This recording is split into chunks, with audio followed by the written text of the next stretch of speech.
नदी।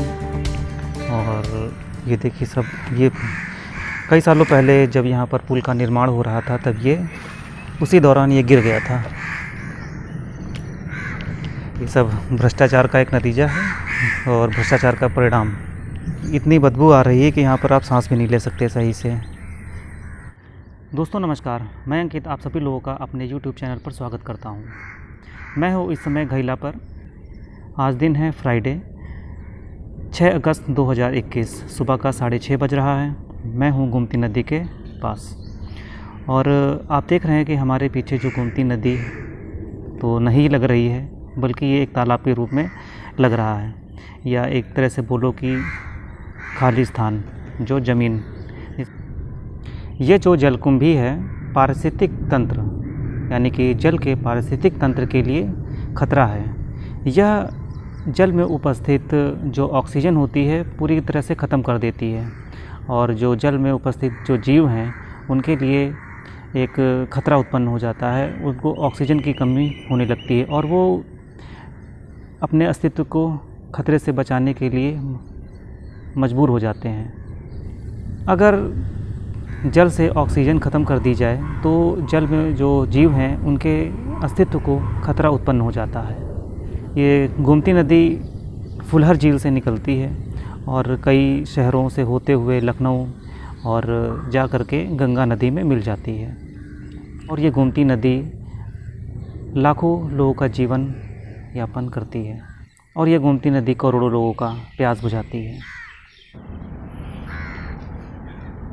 ये जलकुंभी का मलबा है और ये वेस्ट मटेरियल जो प्रशासन ने कई दिनों पहले लगभग कई हफ्तों पहले यहाँ पर निकाल करके डाला था और गोमती नदी को साफ़ किया गया था, लेकिन फिर भी जलकुंभी फिर से अपना पैर जमाए बैठी है और गोमती नदी के पारिस्थितिक तंत्र को खतरा उत्पन्न करने के लिए आतुर है।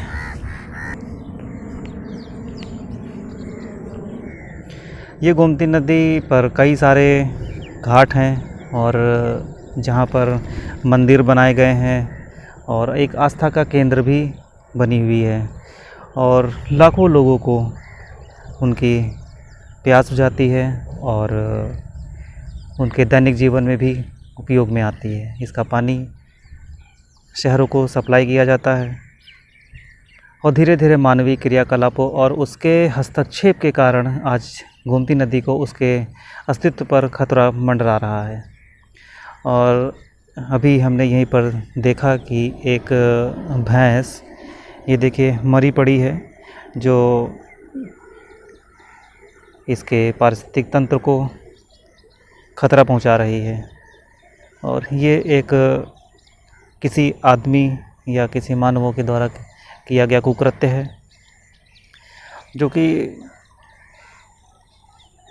पानी को तो खतरा पहुंचा ही रहा है और यहाँ तक कि उसके स्वास्थ्य, ये घूम घूम करके मानव अपने लिए ही खतरा उत्पन्न कर रहा है। और आदमी चाहे जितना भी पढ़ जाए, जब तक वह अपने पढ़े हुए ज्ञान का अपने जीवन में भी प्रयोग नहीं करेगा तब तक वह कभी सफल नहीं हो सकता, वह अपने जीवन के सही मुकाम तक नहीं पहुंच सकता।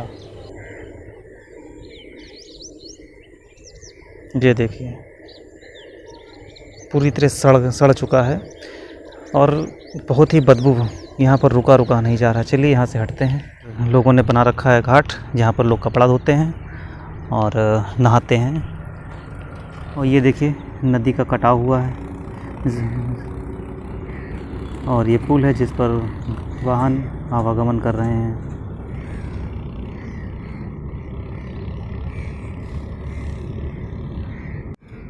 दोस्तों हम लोगों ने अभी जो बात की थी, एक हमने जो शब्द लिया था पारिस्थितिक तंत्र, हम आपको बता देते हैं कि ये पारिस्थितिक तंत्र क्या है।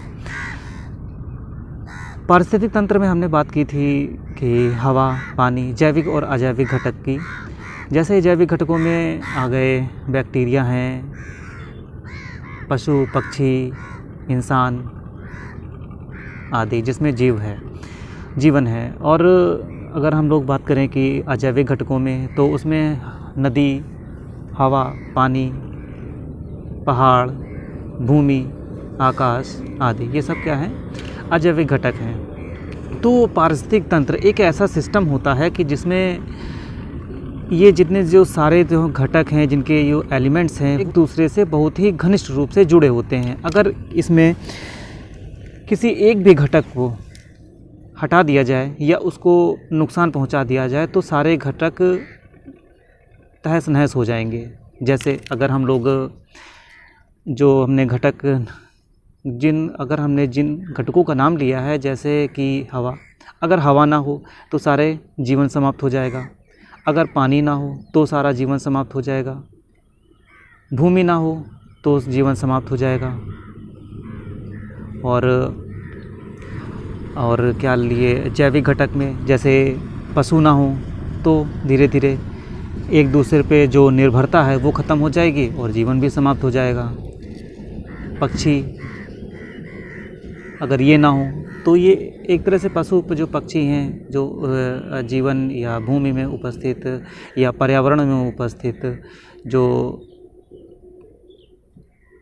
वेस्ट मटेरियल्स हैं और ये सब खाते हैं और इसको एक तरह से डिकम्पोज़र के रूप में काम करते हैं और ये अपने पुराने अवस्था में लौट जाता है। तो इस प्रकार से जो सिस्टम है एक दूसरे से घनिष्ठ रूप से संबंधित होता है।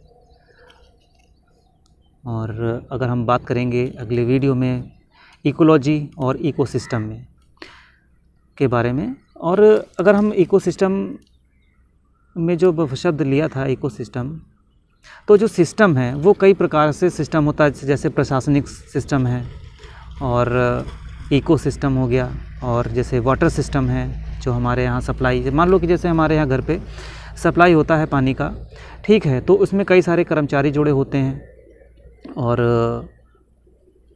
पाइपलाइन होती है, वाटर प्यूरिफिकेशन सिस्टम होता है। अगर इसमें से किसी भी चीज़ को हटा दिया जाए तो पूरी तरह से सिस्टम ध्वस्त हो जाएगा। जैसे अगर पानी सप्लाई है, पाइप ना हो तो पानी हमारे यहाँ तक नहीं पहुँचेगा, और कर्मचारी ना हो तो हमारे यहाँ पूरी तरह से वाटर सिस्टम डैमेज हो जाएगा।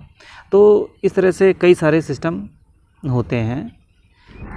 तो दोस्तों, हम लोगों ने बात करी इस गोमती नदी के, जो कि इस समय अपने अस्तित्व के लिए लड़ रही है, और हम आप लोगों से यही विनती करना चाहते हैं कि अपने जो पारिस्थितिक तंत्र में जो हमारे जो घटक हैं, नदी, हवा, पानी और विभिन्न प्रकार के जिन पर जो खतरा मंडरा रहा है, उसको बचाने के लिए आप लोग हमेशा अथक प्रयास करते रहें।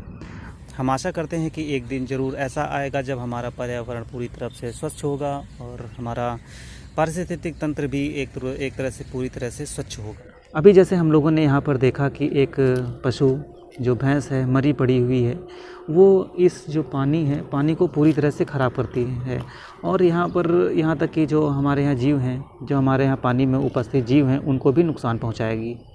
तो मानव से जो हम तो अपने दोस्तों से यही हम गुजारिश करेंगे कि ऐसे काम को ना करें, और हमारे इस वीडियो को, जो एक संदेशवाहक वीडियो है, इसको आप शेयर ज़रूर करें और सब्सक्राइब करें। और इसी के साथ हम अपनी इस वीडियो का विराम देते हैं। नमस्कार, धन्यवाद।